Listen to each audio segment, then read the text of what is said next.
Caros alunos, este é o material de apoio para a nossa segunda semana do curso de Lógica Matemática. E hoje nós vamos falar sobre cálculo proposicional. Quando nós falamos em teorias, nós estamos pensando de uma maneira geral em teorias que podem ser matemáticas, como a teoria dos conjuntos, a aritmética, a geometria, ou de teorias científicas, como a teoria da relatividade, teoria quântica. Esses nomes eles já são conhecidos do senso comum e o nome teoria ele já é usado, essa palavra já é usada de alguma forma no senso comum, na nossa linguagem do dia a dia. Hoje nós vamos formalizar esses conceitos. Então, imagine que uma teoria matemática, por exemplo, a teoria dos conjuntos, ela fala sobre conjuntos. Então, a primeira coisa, ela tem um objeto de estudo, que são os conjuntos. São os objetos dela, os termos dessa teoria. Depois nós temos o seguinte, nós temos o que nós podemos falar sobre conjuntos. E, finalmente, daquilo que nós podemos falar, o que é verdade. Então, digamos, a teoria de conjuntos, ela tem que definir primeiro o que são conjuntos. Primeiro nós temos que entender o que são conjuntos. Quais são os objetos com que essa teoria trabalha. Depois nós temos que saber o que pode ser afirmado a respeito de conjuntos. Então, por exemplo, o conjunto, eu defino um conjunto A e um conjunto B. Esses são dois termos, são dois objetos da minha teoria. Aí eu posso afirmar, por exemplo, que a interseção entre os conjuntos A e B é vazia. Então, nós estamos aqui com um segundo problema. O que pode ser dito a respeito dos conjuntos? Então, por exemplo, a interseção deles é vazia. Então, agora nós estamos falando do que pode ser dito, de quais são as afirmações que fazem sentido. E dentre as afirmações que fazem sentido, nós vamos tirar aquelas que são verdadeiras. Então, se nós estamos falando de uma teoria de conjunto, por exemplo, nós temos que definir os objetos, quais são as afirmações que fazem sentido a respeito dos objetos, e dessas afirmações que fazem sentido, quais são aquelas que são verdadeiras. Isso em qualquer ramo do conhecimento, em teorias matemáticas, em teorias científicas. Observem, por exemplo, que a teoria dos conjuntos está contida na teoria da aritmética. Então, para falar em aritmética, primeiro nós falamos em teoria dos conjuntos. Na aritmética, os objetos serão números. Serão números e serão conjuntos. Vocês vão ver mais na frente no curso de vocês, não no curso de lógica, mas no curso de fundamentos de matemática, que os números são definidos a partir de conjuntos. Então, para ter uma teoria da aritmética, primeiro nós temos que ter uma teoria de conjuntos. A geometria. Quais são os objetos da geometria? São pontos, retas, planos. E quais são as afirmações que fazem sentido a respeito dos objetos da geometria? A reta R é paralela à reta S. Os pontos P, Q e R são colineares. Essas são afirmações que fazem sentido dentro da geometria. Então, são relações entre os objetos que fazem sentido. Agora, dentre as afirmações que fazem sentido, nós temos aquelas que são verdadeiras e aquelas que são falsas. Então, uma teoria é para ser compreendida dessa maneira. Ela tem os seus objetos, ela tem as afirmações que fazem sentido a respeito dos objetos, e dentre essas afirmações nós temos aquelas que são verdadeiras. Isso compõe uma teoria. Seja uma teoria matemática, seja uma teoria científica, como a teoria da relatividade, a teoria quântica. Quando nós estamos falando em teoria quântica, em mecânica quântica, nós estamos falando de objetos como elétrons, como prótons, partículas atômicas. Esses são objetos da teoria. Mas vejam bem que antes de ter uma teoria quântica, nós temos que ter teorias matemáticas, porque a teoria quântica vai utilizar a matemática.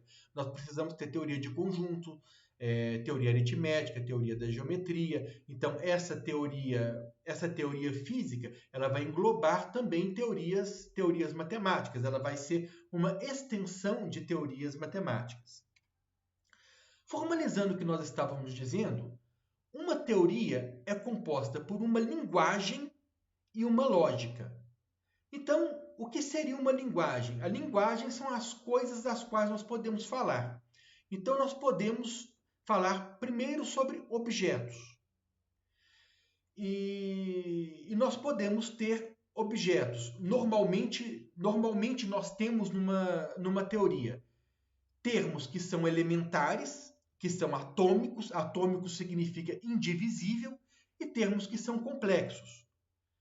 Então, se nós pensarmos, por exemplo, na geometria, nós podemos falar que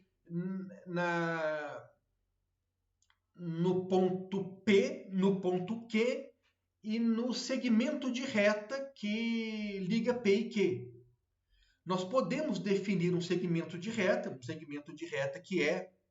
que é um objeto dentro da geometria, a partir dos dois pontos. Nós temos, então, podemos dizer que os pontos P e Q são termos elementares. Nós não temos como defini-los a partir de outros objetos. E o segmento que liga os pontos P e Q ele é um objeto diferente dos pontos, mas ele pode ser obtido, pode ser definido a partir daqueles pontos. Então, é o que nós chamamos de termos complexos. E as afirmações. Aquilo que nós podemos afirmar sobre os objetos. Então, nós temos fórmulas ou sentenças que são elementares ou atômicas, no sentido de que não podem ser divididas, e fórmulas complexas, fórmulas que podem ser obtidas a partir de fórmulas atômicas, que são fórmulas que podem ser divididas. Então, por exemplo, eu estou pensando em termos de geometria, eu posso dizer que as retas R e S são paralelas. Isso é uma afirmação que não pode ser dividida. Eu posso afirmar que as retas R e S são perpendiculares. Ou eu posso afirmar que as retas R e S são paralelas ou são perpendiculares. Então, essa já é uma afirmação complexa, ela é uma afirmação composta. Ela pode ser obtida através de duas afirmações. Elas são paralelas, elas são perpendiculares, ou elas são paralelas, ou elas são perpendiculares. Está sendo formada por duas fórmulas mais simples.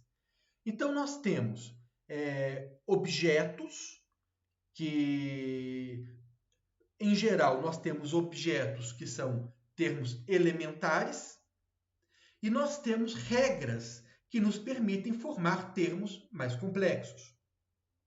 Em relação às afirmações, nós temos afirmações elementares que podem ser feitas, indivisíveis, que podem ser feitas a respeito dos objetos, e nós temos fórmulas que são compostas, fórmulas complexas, que podem ser podem ser montadas a partir de fórmulas simples. Com isso, nós temos a linguagem, nós temos os objetos e nós temos as afirmações, aquilo que nós podemos afirmar a respeito dos objetos. E nós temos uma lógica que é o que vai nos permitir identificar quais são as afirmações que são verdadeiras, quais afirmações são verdadeiras e quais afirmações são falsas a respeito dos objetos. Então, quando nós falamos na linguagem, nós estamos falando das afirmações que fazem sentido. Todas as afirmações que fazem sentido estão na linguagem. E a lógica vai nos permitir identificar quais são as afirmações que são corretas ou não. Isso pode ser feito de maneiras diferentes. Isso pode ser feito de uma maneira semântica, pode ser feita de uma maneira sintática, como nós vamos ver lá na frente do nosso curso. Uma maneira sintática de fazer uma lógica é o seguinte: nós colocamos axiomas, como vocês estão acostumados a fazer em geometria. Nós colocamos axiomas, que são afirmações, que são fórmulas válidas a priori, e nós temos uma série de regras que nos permitem tirar, a partir de determinadas premissas, de determinados axiomas, tirar outras conclusões. Então, nós estamos dividindo uma teoria em linguagem e lógica. Linguagem nos diz quais são os objetos e o que nós podemos afirmar sobre eles, e uma lógica que nós vamos dividir em geral, em quais são as afirmações que são verdadeiras a priori e dar regras que nos permitam identificar, a partir daquelas que são corretas, daquelas que são válidas a priori, como identificar outras fórmulas que são também corretas, que são também verdadeiras. E para ter uma linguagem, nós precisamos de símbolos para expressar, precisamos de símbolos para expressar uma linguagem. Uma linguagem expressa através de símbolos. Essa é uma distinção importante. Nós não confundirmos os objetos da linguagem com os símbolos que representam os objetos. Em geral, nós utilizamos abusos de linguagem, né? Nós abusamos da linguagem e misturamos os objetos com os símbolos utilizados para designar os objetos. A rigor, isso são coisas diferentes. E mesma coisa em relação às afirmações. O que são as afirmações e o que são símbolos utilizados para simbolizar as afirmações. Muito bem. O cálculo proposicional é uma teoria num sentido amplo, como um suporte a teorias mais abstratas. Como assim? A linguagem do cálculo proposicional não tem objetos. Por que ela não tem objetos? Porque nós estamos pensando no cálculo proposicional num sentido, sim, como uma teoria, mas no outro sentido, não como uma teoria, porque nós não estamos olhando para objetos, nós estamos imaginando o cálculo proposicional como algo onde nós poderemos encaixar outras teorias. Nós estamos deixando os objetos em aberto. Então, ela é uma teoria num sentido amplo, porque ela pode representar várias teorias. Então, nós estamos pensando no cálculo proposicional como um representante de várias teorias.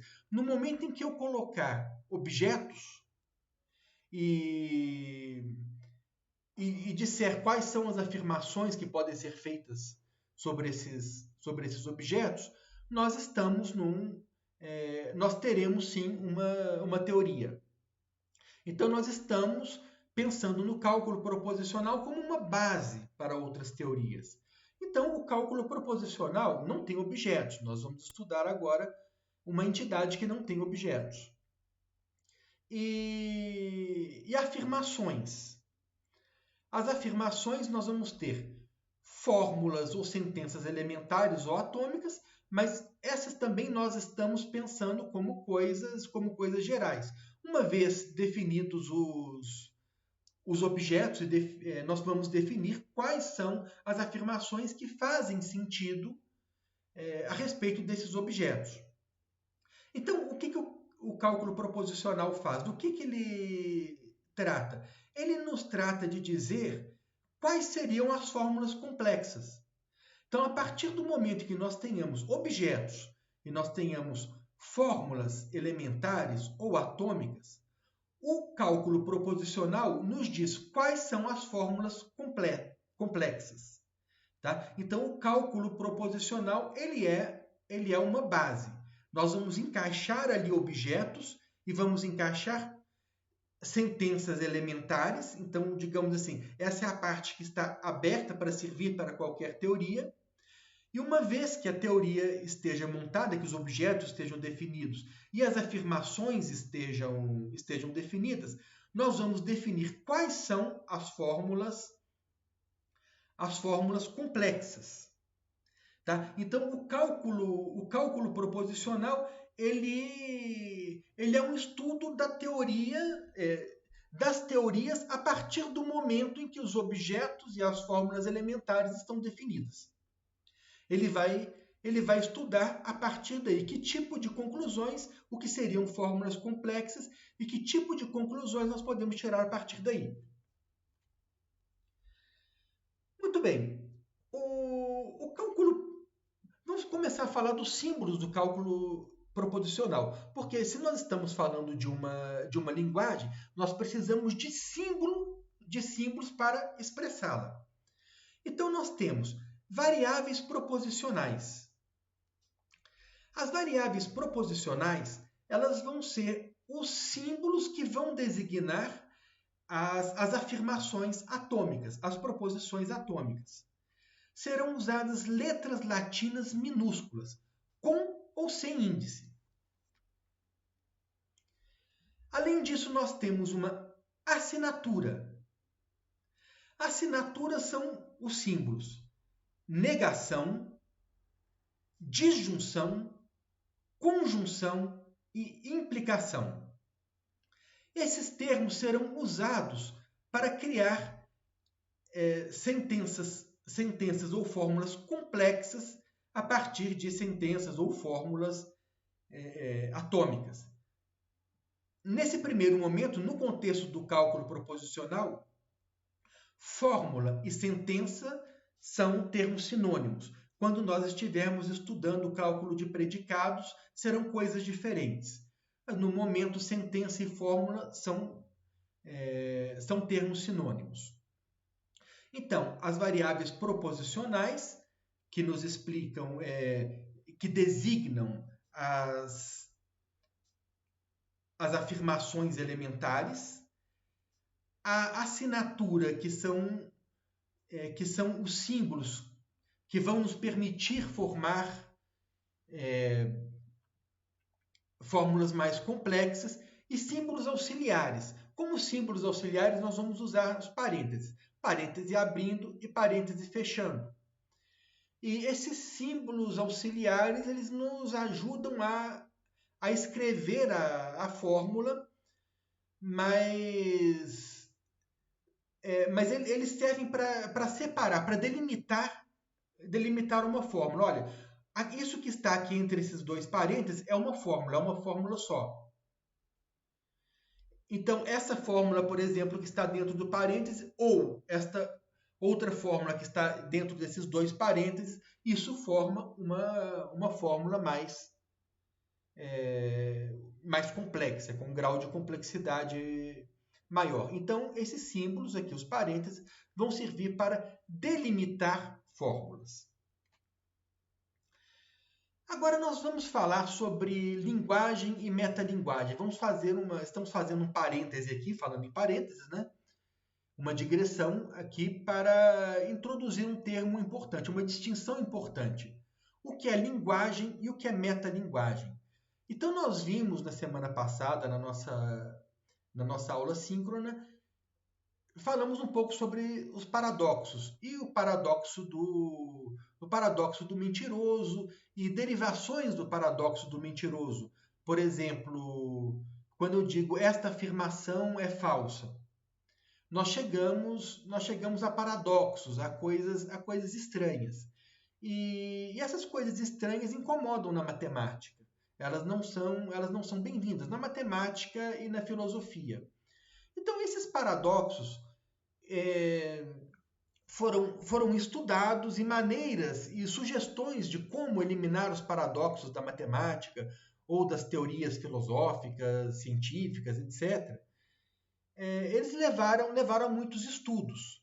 E um lógico polonês muito importante, fez um trabalho muito importante, viveu de 1901 a 1983, foi Alfred Tarski, e ele formulou a distinção entre linguagem e metalinguagem. A linguagem fala sobre os seus objetos. A metalinguagem fala sobre a linguagem. Então, digamos o seguinte, nós vamos ter uma aula de língua inglesa. Então, se nós estamos falando, por exemplo, da língua inglesa, ela é a linguagem que nós estamos estudando. Mas para falar sobre a língua inglesa, nós estamos usando a língua portuguesa. Então, nós estamos conversando em inglês, em português sobre o inglês. Então, o inglês é a nossa linguagem objeto. É a nossa linguagem que é o objeto de estudo. O português é a metalinguagem, na qual nós estamos falando do inglês. E se nós estivermos tendo uma aula de português, aí nós estamos falando sobre a língua portuguesa em português. Então, o português, ele é a nossa linguagem, a linguagem objeto de estudo, e ao mesmo tempo ele é a metalinguagem. Nós estamos falando sobre o português, a linguagem em português, a metalinguagem. Quando nós fizemos a distinção ali em cima sobre um objeto e o símbolo que representa aquele objeto, que designa aquele objeto, nós estamos ali fazendo uma distinção entre linguagem e metalinguagem. Então, nós vamos falar da linguagem do cálculo proposicional.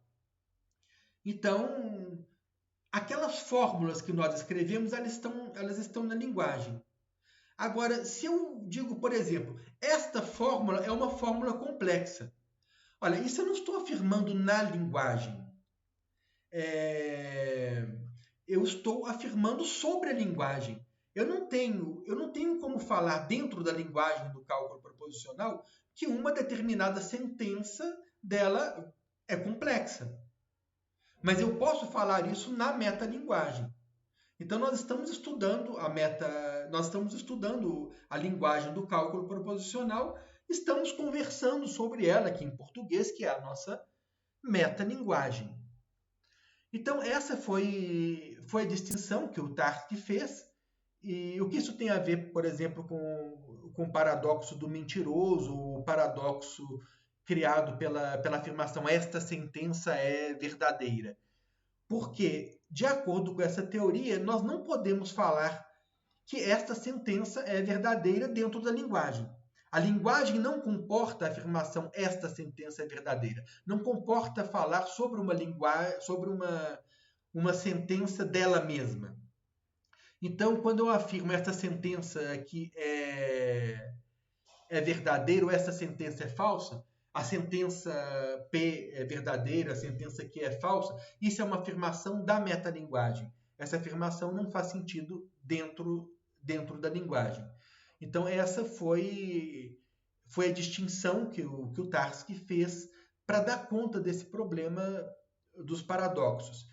E, claro, a questão dos paradoxos não se resume somente a isso, né? Quem dera a situação estivesse plenamente resolvida com esse artifício. Mas esse é um dos artifícios, é uma distinção muito importante. Então, agora vamos falar dos símbolos da metalinguagem. Essa digressão foi para introduzir esses símbolos. Então, nós vamos usar letras latinas maiúsculas e letras gregas minúsculas, tá? Letras latinas maiúsculas e letras gregas minúsculas costumam ser usadas para designar fórmulas arbitrárias. Então, quando eu uso, por exemplo, as letras latinas maiúsculas e escrevo P, eu estou escrevendo uma fórmula, uma sentença da linguagem, uma fórmula, uma sentença da linguagem. Aquilo pertence à linguagem. Agora, quando eu estou, por exemplo, na aritmética, eu quero falar do número 2, eu escrevo ali 2. Escrevo o número 2. Ok. Eu estou me referindo diretamente a um objeto da linguagem, o número 2.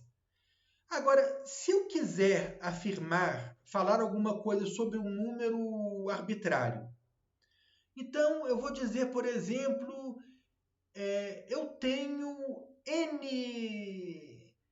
N balas neste saquinho. Eu não sei quantas balas são. Eu não sei se são 3, se são 4, se são 5. Se a aritmética só tem números, eu estou usando N para me referir a um número qualquer, a um número arbitrário que eu não sei qual é. Eu estou assumindo N como um símbolo da metalinguagem. Agora, quando eu estou no cálculo proposicional, eu tenho, por exemplo, a afirmação P e Q. P é uma afirmação, uma sentença atômica, Q é uma sentença atômica, P ou Q é uma sentença atômica. Agora, eu posso dizer, olha, suponhamos, da mesma forma que eu posso dizer, seja N um número natural, eu posso dizer, seja φ uma fórmula da linguagem. Quando eu estou dizendo seja φ uma fórmula da linguagem, uma fórmula do cálculo proposicional, eu estou usando esse φ como uma variável no mesmo sentido em que eu usei n lá na aritmética, para falar dos termos da aritmética. Então, lá na aritmética, eu usei, por exemplo, 2 para ser um objeto elementar. Eu usei, por exemplo, 2 mais 3 para ser outro objeto elementar, a soma de 2 e 3.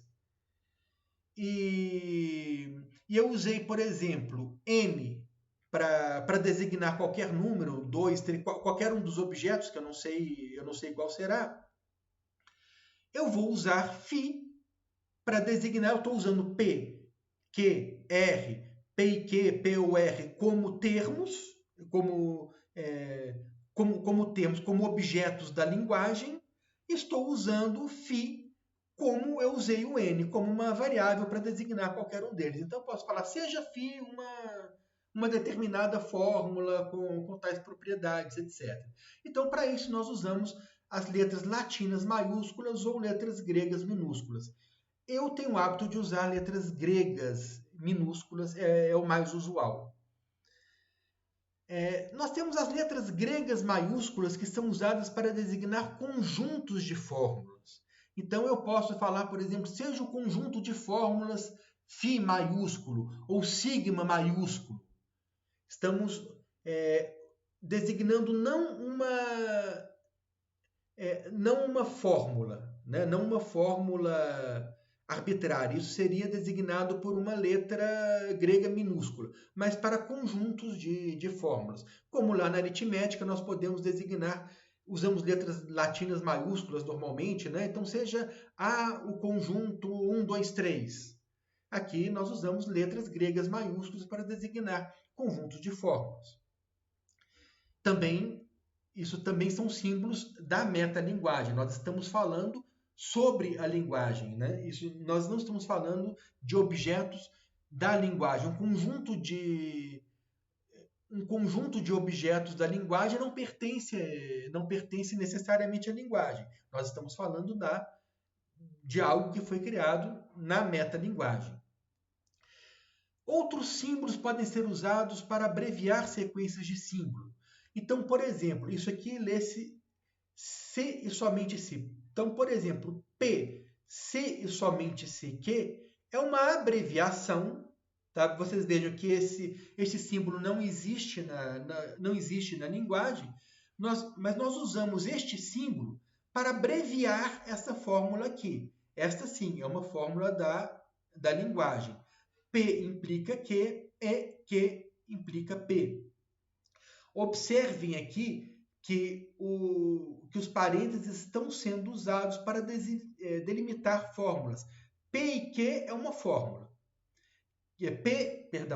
P implica Q é uma fórmula. Q implica P é uma fórmula. P implica Q e Q implica P é uma fórmula composta. É uma fórmula complexa.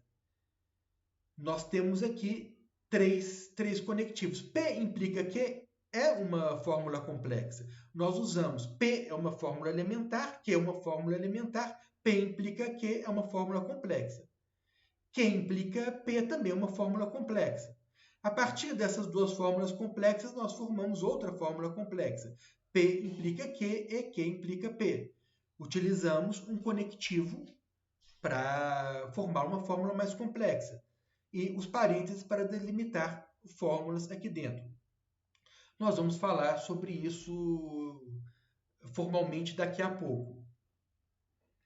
Este símbolo aqui é o símbolo de equivalência. Ele é usado para designar equivalência de duas fórmulas. Observem esses símbolos aqui, eles são parecidos com esses. Mas existe uma diferença. Este símbolo aqui pertence à linguagem. Estes símbolos aqui pertencem à metalinguagem.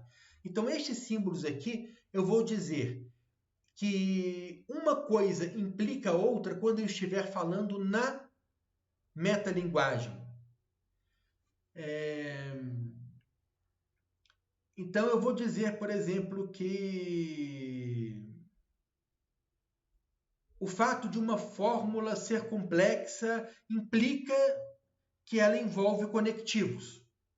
Esse implica que ele está na metalinguagem. Nós não estamos escrevendo uma fórmula da linguagem, nós estamos falando sobre a linguagem. Então, nós vamos utilizar estes símbolos aqui de implicação, são parecidos com esses, mas esses aqui são da linguagem, esses aqui são da metalinguagem. Muito bem. Então, agora nós falamos sobre os símbolos do cálculo proposicional, e agora que nós temos os símbolos, nós podemos falar sobre a linguagem propriamente dita. Então, as fórmulas no cálculo proposicional são definidas recursivamente. Esse é outro conceito interessante. O que significa isso? Recursivamente. Uma definição recursiva ela é a seguinte. Nós definimos um conjunto, um primeiro conjunto ou um primeiro objeto. E a partir de termos definido um primeiro objeto, nós definimos outros objetos recorrendo à definição dos objetos anteriores.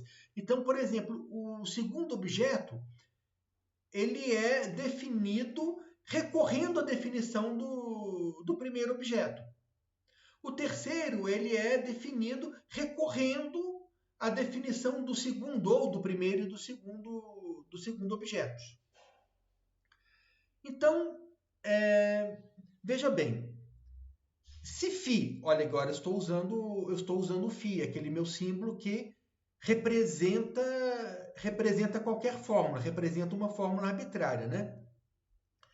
E nós vamos definir recursivamente o que são fórmulas e o que é a complexidade de uma fórmula. Então, nós começamos. Uma fórmula elementar é uma fórmula com complexidade 1. As fórmulas elementares são aquelas que são representadas pelas letras latinas minúsculas. Existe o hábito, quando nós estamos, por exemplo, escrevendo uma equação, nós temos o hábito de usar a letra x, y e z. São as primeiras que nós usamos, normalmente. Podemos usar todas, mas normalmente nós começamos por hábito a usar x, y, z. Aqui, por hábito, começamos com P. P, Q, R, S, W são as letras que nós, Z são as letras que nós usamos primeiro. Podemos recorrer a todas, mas por hábito, a primeira que nós usamos é P, a segunda que nós usamos é Q, a terceira que nós usamos é R ou é W. Então, vamos lá. Se nós temos uma fórmula com...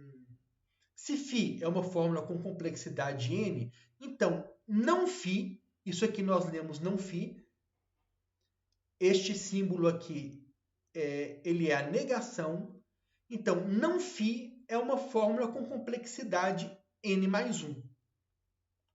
Então, por exemplo, P é uma fórmula elementar.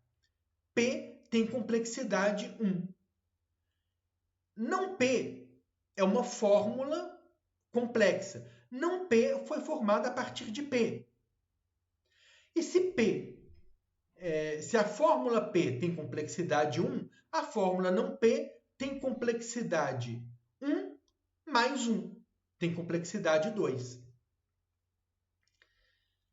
Então, vejam bem, nós definimos, porque essa definição é recursiva. Primeiro, nós definimos que as fórmulas elementares são fórmulas. Definimos um primeiro conjunto.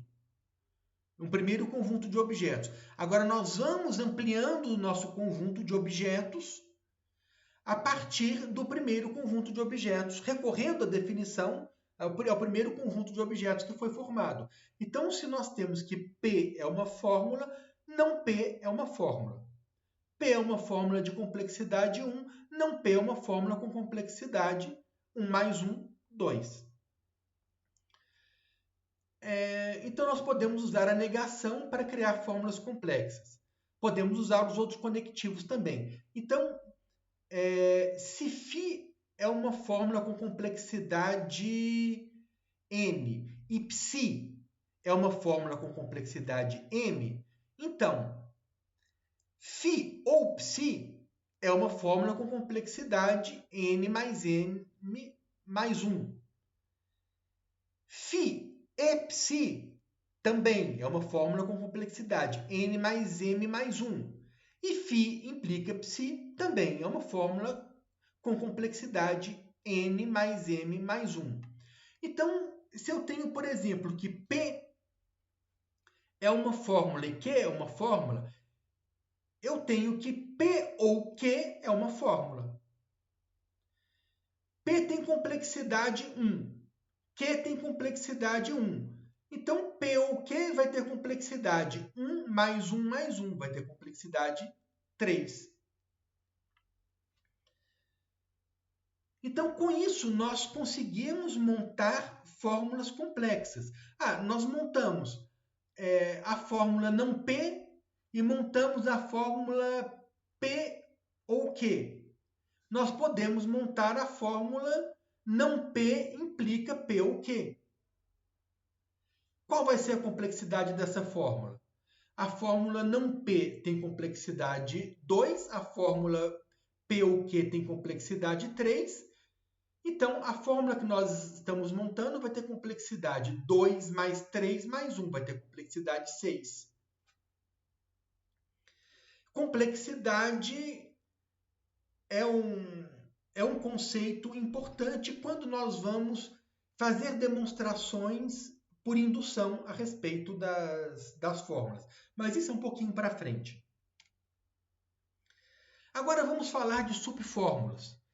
Vocês já devem ter percebido mais ou menos intuitivamente o que nós vamos chamar de uma subfórmula. Então, por exemplo, se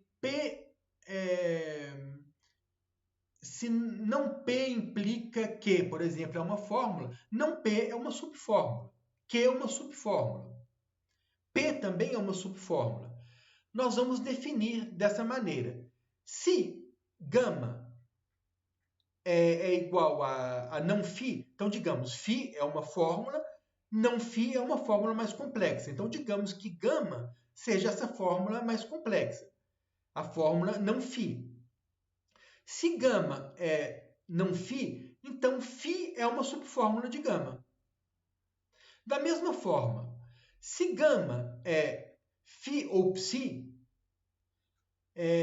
então φ e psi são subfórmulas de gama. Da mesma forma, se gama é φ e psi, ou se gama é φ implica psi, então φ e psi são subfórmulas de gama.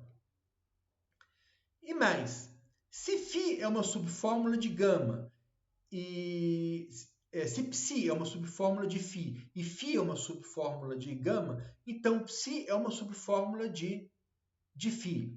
Então eu estou dizendo, por exemplo, se não P ou Q é uma fórmula, tá? Então vamos dizer o seguinte: P é uma subfórmula de não P.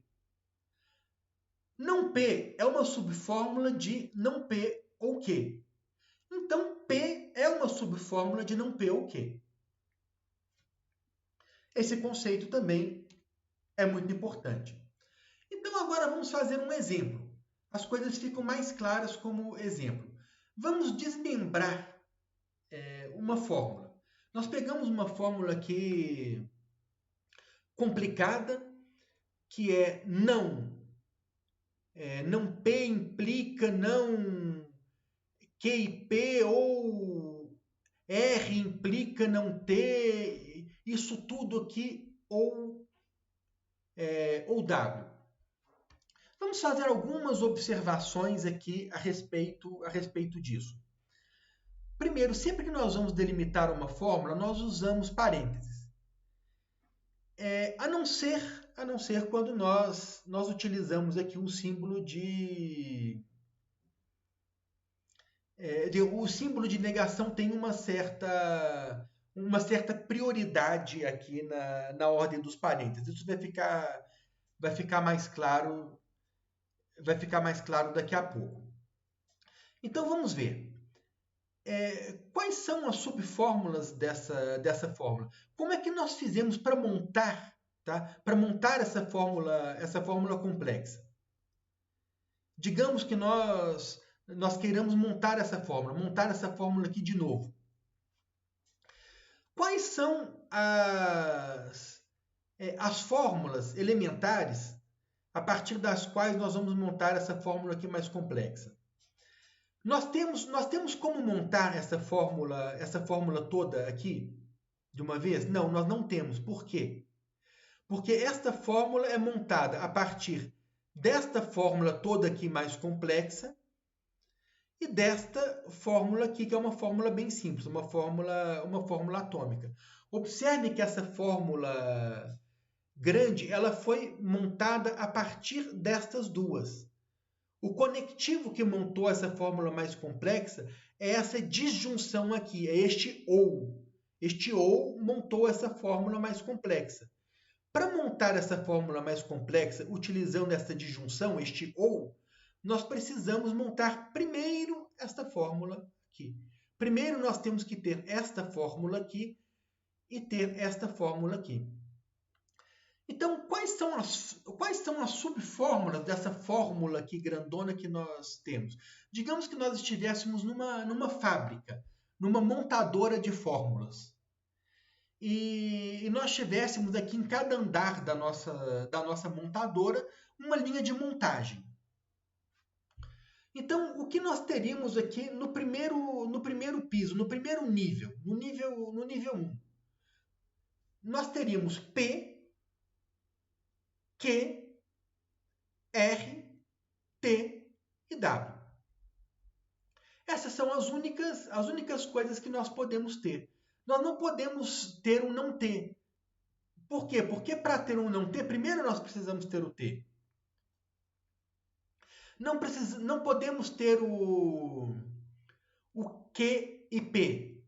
Porque primeiro nós temos que ter o Q e o P, para depois ter o Q e P. Para ter o R implica não T, primeiro nós temos que ter o não T. Aqui que eu estou falando da prioridade da negação. Nós temos aqui a implicação e nós temos a negação. A rigor, eu precisaria de colocar parênteses aqui para delimitar essa fórmula não T. Eu omiti esses parênteses. É isso que eu estou chamando da prioridade da negação. Eu omiti parênteses porque eu estou partindo do pressuposto de que a negação tem prioridade. Eu vou dizer aqui que a negação trabalhou antes da implicação. E com isso eu economizo alguns parênteses. Então vamos lá. O que nós podemos colocar aqui no segundo nível? No primeiro nós temos P, Q, R, T e W. E no segundo nível? Nós já podemos ter um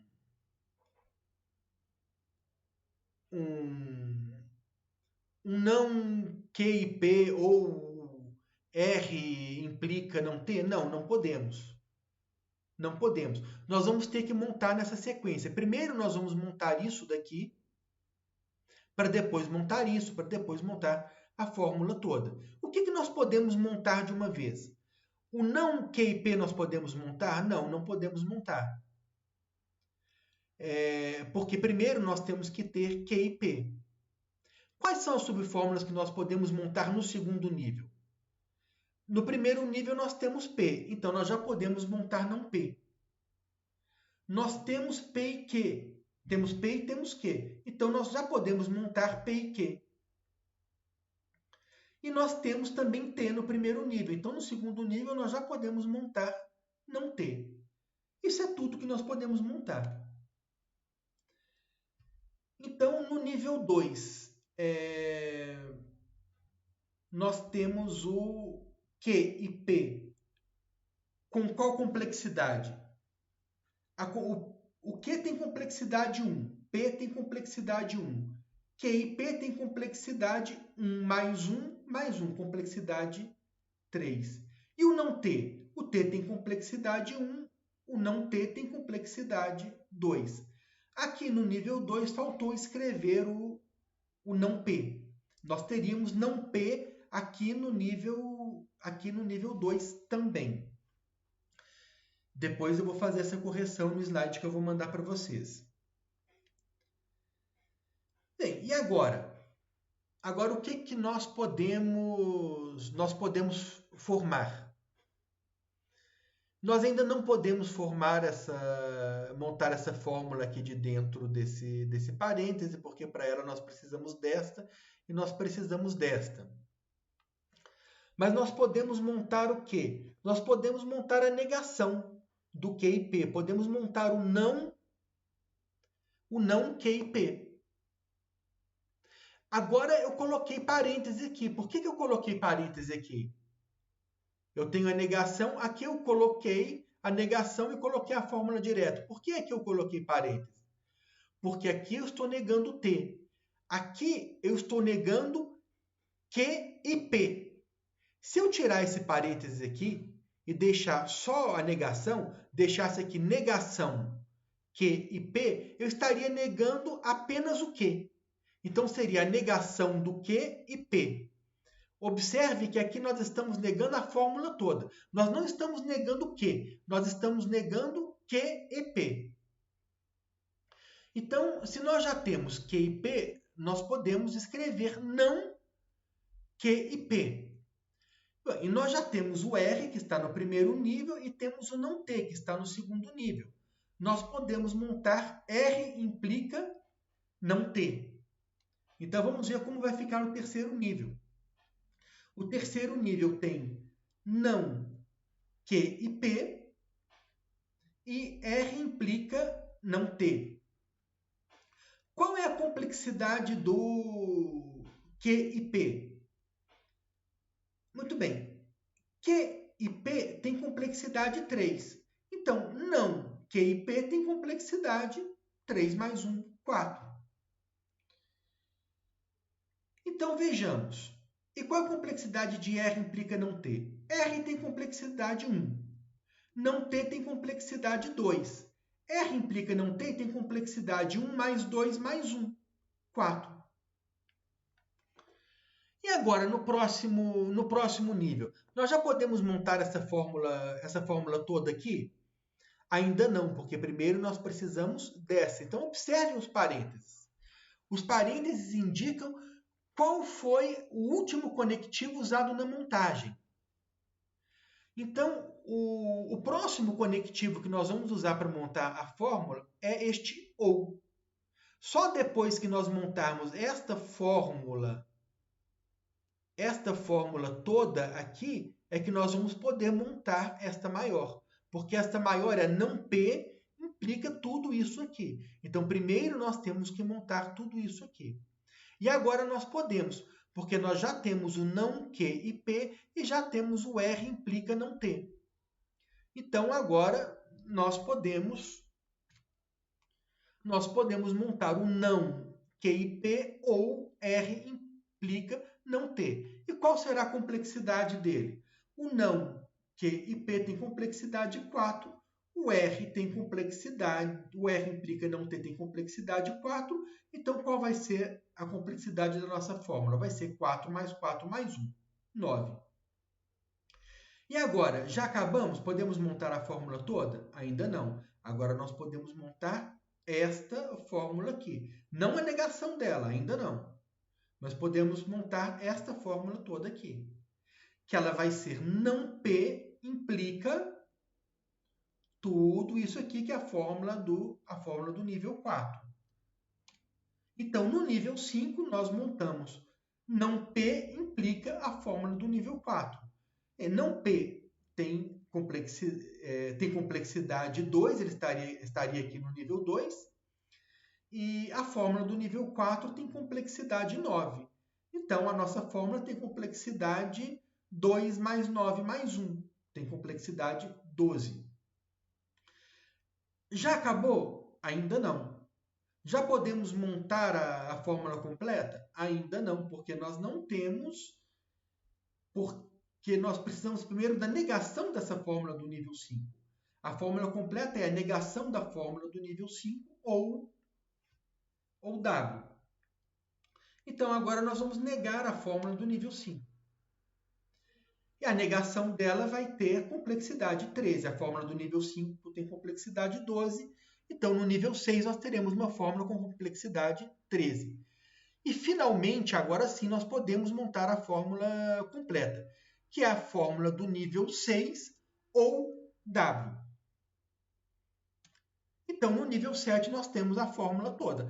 A fórmula do nível 6, que tem complexidade 13, ou W, que tem complexidade 1, isso vai ter complexidade 13 mais 1, mais 1. Então, isso vai ter complexidade 15. Então, assim são montadas as fórmulas recursivamente. Então, para montar essa fórmula grandona, essa fórmula toda pertence à linguagem. E nós mostramos passo a passo que ela pertence à linguagem. E aqui nós descrevemos todas as subfórmulas que ela tem, com as suas respectivas complexidades. Muito bem. Agora que nós falamos da linguagem do cálculo proposicional, nós montamos as sentenças, as fórmulas complexas, nós vamos falar da lógica do cálculo proposicional. Então, uma valoração, então estou introduzindo um conceito novo. Uma valoração é uma função de verdade definida recursivamente. Então, os valores de verdade das fórmulas atômicas, eles têm que ser definidos previamente. Então, vocês já observaram o seguinte. Novamente, nós estamos dando uma definição recursiva. Estamos definindo uma coisa recursivamente. Então, uma função valoração, ela tem, primeiro, no primeiro nível, definido o valor de verdade das fórmulas atômicas. Isso tem que ser dado inicialmente. A partir do momento em que foi definido o valor de verdade das fórmulas atômicas, nós temos os valores de verdade das fórmulas complexas. Então, definidos da seguinte maneira. Se eu tenho uma fórmula complexa, se a negação de uma fórmula complexa é verdadeira, né? Então a valoração da negação de uma fórmula complexa é verdadeira se somente se essa fórmula é falsa. Então vejam bem, a valoração de não φ é verdadeira, a valoração dela é verdadeira se a valoração de f for falsa, de φ for f for falsa. Então, φ é verdadeira se não φ for falsa. E não φ é falso se φ é verdadeira. Então, o que a negação faz? Ela faz o que intuitivamente nós achamos que ela faz mesmo, ela nega. Se uma afirmação é verdadeira, a negação dela é falsa. Se uma afirmação é falsa, a negação dela é verdadeira. Então, isso é o que nós imaginamos intuitivamente que ela faça. E é o que ela faz mesmo. Quando nós definimos, tá, o valor de verdade, ou seja, se é verdadeiro ou falso, o valor de verdade para φ, e definimos o valor de verdade para não φ, nós também definimos o valor de verdade para φ ou ψ. Então, para φ ou ψ ser verdadeiro, nós precisamos que uma das duas seja verdadeira. Basta que uma delas seja verdadeira. Para mim, basta que o φ seja verdadeiro ou que o ψ seja verdadeiro. Definimos também recursivamente o valor de verdade para φ e ψ. φ e ψ vai ser verdadeiro se e somente se ambos forem verdadeiros. φ e ψ forem verdadeiros. E agora vem uma discussão um pouco mais delicada, a implicação. Então, o que é a valoração de φ implica ψ? φ implica ψ quer dizer o seguinte, olha, φ força ψ. Se φ for verdadeiro, ψ obrigatoriamente tem que ser verdadeiro. Obrigatoriamente. Essa é a ideia. Então, eu quero dizer o seguinte.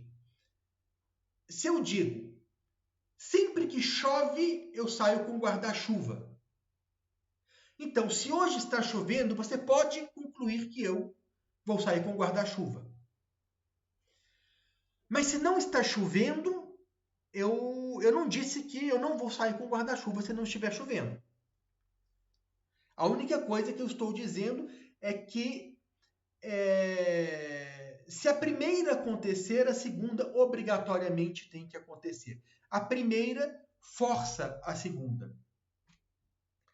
Nós podemos definir isso, essas tabelas, a partir de conectivos. Definir esses conectivos através de tabelas, essa discussão toda que nós fizemos. Então, se φ for verdadeiro, não φ é falso. Se φ é falso, não φ é verdadeiro. Agora vamos olhar para a disjunção. Esse ou tem o nome de disjunção. Vamos olhar aqui para o φ ou ψ. Então, se φ... Nós dissemos que para φ ou ψ ser verdadeiro, pelo menos uma delas tem que ser verdadeira. Então vamos lá. Se o φ e o ψ são ambas verdadeiras, então φ ou ψ será verdadeiro. E se o φ for verdadeiro e o ψ for falso? Também φ ou ψ vai ser verdadeiro, porque eu pedi para uma das duas ser verdadeira. E se o φ for verdadeiro e o ψ for falso? Então também vai ser verdadeiro, porque eu pedi para uma das duas ser verdadeiras. Agora, e se ambas forem falsas? Então aqui eu escrevi errado. Eu quis dizer φ falsa e ψ verdadeira. Então, no lugar desse V, leia F, por favor. Então, se ambas forem falsas, φ for falso e ψ for falso, então é a única situação em que φ ou ψ vai ser falsa. E no caso do φ ou ψ, A única situação que ela é verdadeira é se ambas forem verdadeiras, φ verdadeira e ψ verdadeira. Então, nós vamos ter φ e ψ verdadeira. Nos outros casos todos, se uma delas for falsa ou se ambas forem falsas, que é o que eu quero ler aqui embaixo, φ e ψ vai ser falsa. Agora, e φ implica ψ? A única coisa que eu estou dizendo é o seguinte: se a primeira for verdadeira, a segunda for falsa. A segunda é falsa. Então, se eu tiver φ verdadeira e ψ for falsa, então φ implica ψ é verdadeira. Eu não contradisse a minha afirmação de que quando chove, eu saio com guarda-chuva, né? Se eu afirmei, quando chove, eu saio com guarda-chuva, e você vê que está chovendo e vê que eu estou com guarda-chuva, né? Eu estou chovendo e eu estou com guarda-chuva, então você diz, tudo bem, problema nenhum. Ele disse que quando chove, sai com guarda-chuva. Então, está chovendo, está com guarda-chuva, então pronto. Nenhum problema. Agora, se eu tenho que... Você observa que está chovendo e eu não estou com guarda-chuva, aí você vai dizer o quê? Que o que eu disse é falso. Eu disse que quando chove eu saio com guarda-chuva, mas está chovendo e eu não estou com guarda-chuva. Então, o que eu disse é falso. É a única situação em que eu posso ser contradito. Mas e se não estiver chovendo? Se não estiver chovendo e eu estiver com guarda-chuva, tudo bem. O que eu afirmei é verdadeiro. Eu disse que quando chove eu saio com guarda-chuva, mas eu não disse que quando não chove eu não saio. Quando não chove eu posso sair ou não. Tanto faz. Então aqui eu tenho o caso em que não está chovendo e eu estou com guarda-chuva, não tem problema nenhum. Verdadeiro. Não está chovendo e eu não estou com guarda-chuva, que seria um F. Não está chovendo e eu não estou com guarda-chuva, tudo bem. A única situação em que eu posso ser contestado é a situação em que está chovendo e eu não estou com guarda-chuva. Então, este é o sentido que o cálculo proposicional dá para φ implica ψ. Então, quando nós estamos dizendo uma lógica, pode parecer estranho, mas você não está nós estamos falando a lógica, são as fórmulas, as maneiras corretas de se raciocinar. E você aqui está falando em uma lógica, na lógica do cálculo proposicional. Não seria correto falar na lógica, a lógica como uma coisa absoluta? Então, vejam vocês que isso aqui, o uso desse conectivo, por exemplo, é uma coisa que pode ser contestada. Existem linhas que, por exemplo, a lógica relevante diz o seguinte, olha, nesse caso aqui nós não deveríamos afirmar nada, porque se você sai com guarda-chuva, se você diz que sempre que chove você sai com guarda-chuva, é uma coisa circunstancial. Você está dizendo que sempre que uma coisa acontece, a outra acontece também. É o sentido que você está dando. Mas isso não significa que necessariamente uma coisa seja consequência da outra. Nós temos que, sempre que φ acontece,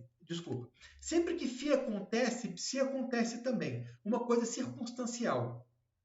Mas isso não significa necessariamente que ψ seja uma consequência de φ. Então existem correntes lógicas que dizem que o correto seria pensar nesse conectivo de implicação como consequência. Ler isso como ψ é uma consequência de φ. Aqui no cálculo proposicional nós estamos lendo sempre que φ acontece, ψ acontece. Tá? O que não significa o que outras correntes lógicas, em o que outros contextos lógicos, outras teorias lógicas podem querer dizer que φ é uma consequência, que psi é uma consequência de φ. Então, por isso, nós podemos falar em uma lógica, a lógica do cálculo proposicional. Outros contextos em lógica podem ser diferentes. Por exemplo, existem correntes, isso já não é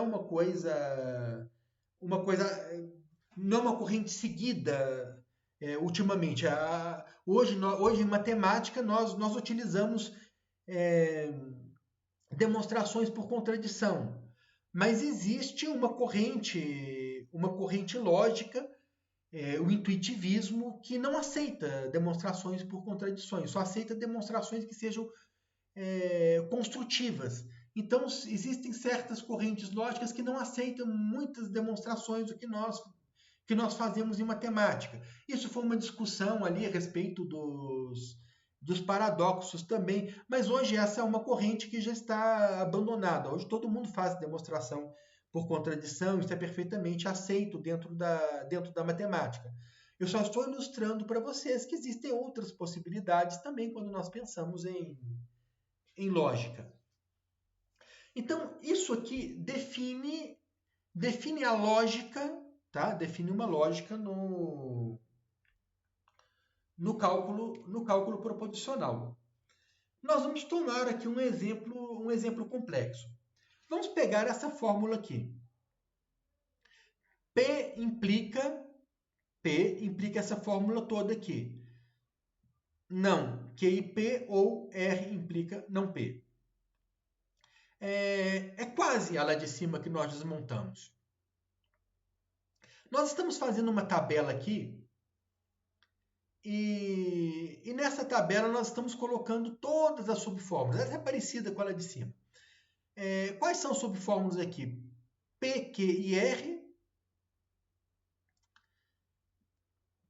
Essas são as do primeiro nível. A partir do momento que nós montamos P, Q e R, observe que nós estamos fazendo aquele exercício de novo. Nós podemos montar Q e P. Nós podemos montar não P. A partir do momento em que nós montamos P e Q, nós podemos montar não Q e P. Na realidade, aqui eu queria era Q e P, não P e Q. Então, digamos, vamos ler aqui Q e P. Então, eu posso montar Q e P. Agora, eu posso montar R implica não P. Também já posso montar, porque eu tenho não P e eu tenho R. Agora, nós podemos montar isso daqui, porque nós temos não Q e P ou R implica não P. E agora, finalmente, nós podemos montar a fórmula toda que eu abreviei como φ, porque senão ela não ia caber. Agora nós queremos estudar as valorações possíveis para essa fórmula. Então vamos lá. Se nós temos uma valoração, primeiro nós temos que dar valores de verdade para as fórmulas atômicas. Então, para P, Q e R. Então, esse é o primeiro passo da definição recursiva da valoração. Uma vez que nós definimos os valores de verdade para P, Q e R, os outros valores estão definidos. Então, vejam bem, P e Q são verdadeiras, então Q ou P é verdadeiro também. P é verdadeiro, então não P é falso. Q e P é verdadeiro, então não Q e P é falso. R é verdadeiro. R é verdadeira e não P é falso. Então, lembra da nossa tabela? O que não pode acontecer? Não pode acontecer da primeira ser verdadeira e a segunda ser falsa. Aqui, ó, a primeira é verdadeira e a segunda é falsa. Então, R implica não P é falso. Agora, nós temos não Q ou P ou R implica não P. Então, vamos ver. Não P, nós precisamos que uma das duas, pelo menos uma das duas, seja verdadeira. Acontece que o não não Q e P é falso. E o R implica não P é falso. Então, o não Q e P ou R implica P é falso. As duas são falsas.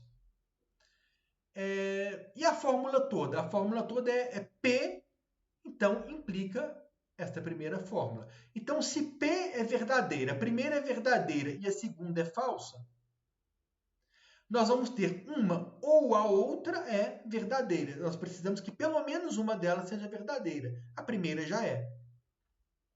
Então, esta é uma valoração possível. Outra valoração possível é P verdadeiro, Q verdadeiro e R falso. Nós vamos fazer a mesma análise. Então, Q e P verdadeiro, porque ambas são verdadeiras. Não P é falsa, porque P é falsa. Não Q e P é falsa, porque Q e P é verdadeiro. E R implica não P é verdadeira, porque R é falsa, não P é falsa. O que não pode acontecer é de a primeira ser verdadeira e a segunda ser falsa. Isso acontece? Não. A primeira é verdadeira. Tá certo? Não está chovendo, eu não saí com guarda-chuva.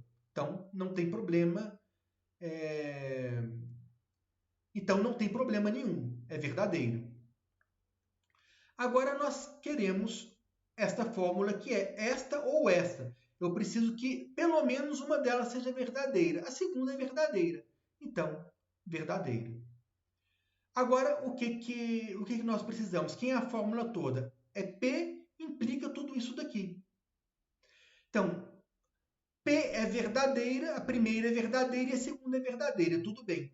Está chovendo e eu estou com guarda-chuva. Tudo bem. Sem problema. O que não pode acontecer é a primeira ser verdadeira e a segunda ser falsa. Isso não acontece. A primeira é verdadeira e a segunda é falsa também. Está chovendo e eu estou com guarda-chuva. Então, a fórmula é verdadeira. Outra possibilidade de valoração. P verdadeiro, Q falso, R verdadeiro. Então, nós vamos ter que o P vai ser falsa, porque eu preciso que ambas sejam verdadeiras. Acontece que uma delas é falsa.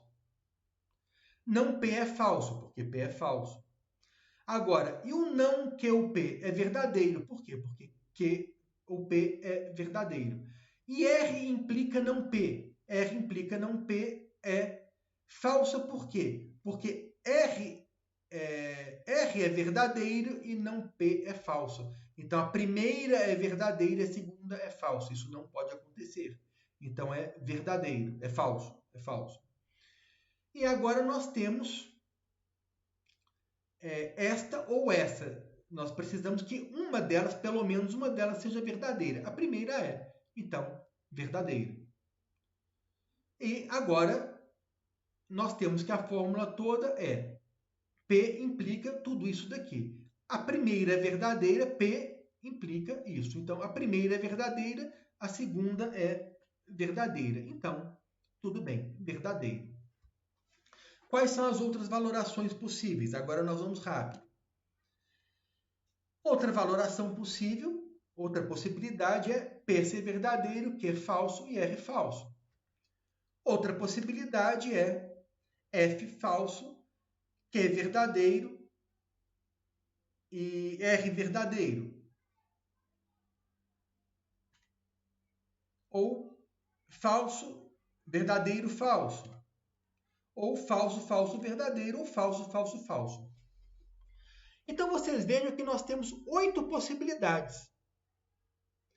Essa fórmula aqui, existem 8. Tá? Existem 8 valorações possíveis envolvendo P, Q e R, envolvendo só P, Q e R. 8 valorações possíveis. Isso aqui vocês vão observar que é um exercício de análise combinatória. Então, vejam bem, nós temos 2 possibilidades para P ser verdadeiro ou falso. Para cada possibilidade que nós temos para o P, nós temos duas para o Q. Ser verdadeiro ou falso. Então, nós temos 2 vezes 2, 4 possibilidades. Para cada uma dessas 4 possibilidades, nós temos 2 possibilidades para R. Ser verdadeiro ou falso. Então, nós temos 4 vezes 2, 8. Então, nós temos 2 vezes 2 vezes 2 possibilidades. Nós temos 8 possibilidades. A quantidade de possibilidades é 2 elevado ao cubo. E se nós tivéssemos 4 possibilidades? Então, para cada uma dessas 8 possibilidades, nós teríamos 2. Se nós tivéssemos a variável w. Então, nós teríamos o quê? 16. A quantidade de possibilidades seria 2 elevado a 4. Então, vejam que esse algoritmo aqui é muito complicado. Ele tem o que a gente chama de complexidade computacional exponencial. O número de passos necessários para descobrir se uma fórmula é verdadeira ou falsa aqui, ele cresce exponencialmente. Nessa tabela cresce exponencialmente. Para cada letrinha, para cada variável proposicional, né, para cada sentença elementar que eu acrescentar aí, eu vou dobrar a quantidade de possibilidades de valoração, de valorações possíveis. Bem, então o conjunto ali, a tabela com todas as valorações possíveis para uma fórmula é chamada tabela de verdade dessa fórmula. Então agora vocês observem o seguinte: nós podemos pensar, e agora vai se justificar o nome cálculo proposicional. Veja bem, o cálculo não trabalha com fórmulas. Nós não temos uma fórmula f na variável x ou uma fórmula f nas variáveis x, y, z. Então veja bem, nós não podemos olhar para essa fórmula φ aqui como uma função nas variáveis p, q e r.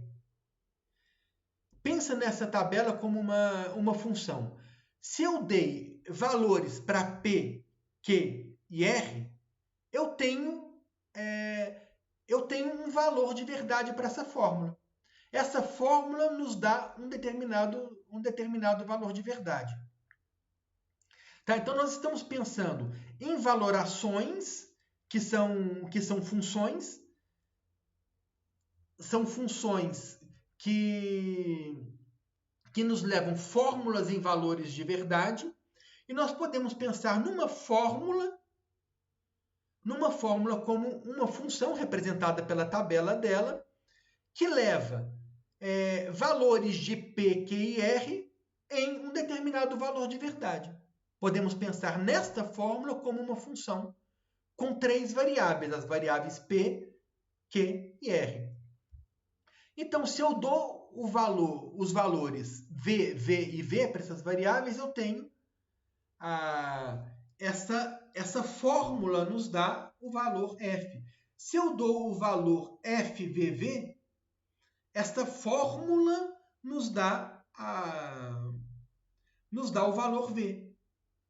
Então, nós podemos pensar em fórmulas, em fórmulas como funções também. É daí que vem o nome cálculo proposicional. É isso que inspira o nome cálculo proposicional. Agora, observa que aquela fórmula lá de cima, ela é falsa. Ela é quase sempre verdadeira, mas é falsa aqui quando P é verdadeiro, Q é verdadeiro e R é verdadeiro. Agora, eu fiz uma pequena mudança, uma pequena alteração nela. Aqui, ela era um P implicando isso daqui, agora era um não P. O não P implica isso daqui. Observe que agora ela é sempre verdadeira.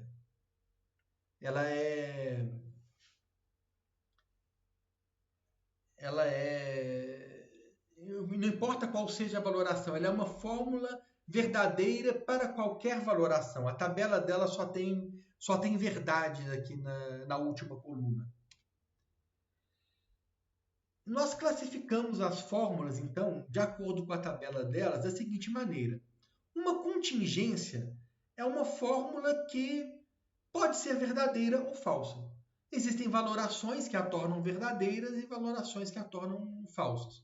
Então, aquela primeira tabela que nós fizemos foi de uma contingência. Essa segunda tabela é de uma tautologia. Uma tautologia é uma fórmula que é sempre verdadeira. Então, não importa qual seja a valoração, não importa quais sejam os valores de verdade atribuídos às sentenças elementares, a fórmula vai ser sempre verdadeira. Então, essas fórmulas são chamadas tautologias. E uma contradição? Uma contradição é uma fórmula que é sempre falsa. Então, por exemplo, a negação aquela segunda fórmula é uma tautologia. A negação dela vai ser uma contradição, vai ser sempre falsa. Esse também é um conceito importante no cálculo proposicional. Então, eu agradeço a atenção de vocês, desejo um ótimo trabalho, uma ótima semana. Por hoje era só.